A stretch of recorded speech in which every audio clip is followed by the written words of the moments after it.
থেকে যা দেখানো হয়েছে বা বলা হচ্ছে ৩০০-র বেশি জাল ওষুধ পশ্চিমবাংলার মার্কেটে ঘুরছে। ৩০০-র বেশি জাল ওষুধ কেন?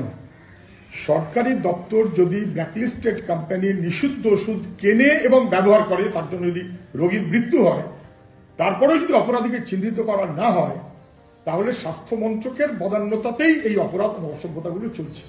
৩০০ ড্রাগ কার্যত নিষিদ্ধ। সমস্যাটা তো গোড়ায়। ড্রাগ কন্ট্রোল এই ডিপার্টমেন্টটাকে দুর্বল করে দেওয়া হয়েছে। ড্রাগ টেস্টিং ল্যাব তাকে কার্যত ধ্বংস করা হয়েছে। ৪৭ জন টেকনিক্যাল স্টাফ থাকার কথা, ৬ জন আছে।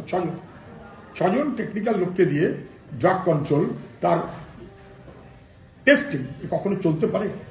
ফলে আসলে ওষুধের টেস্টিং এর দরকার নেই, নিয়ন্ত্রণের কোনো দরকার নেই।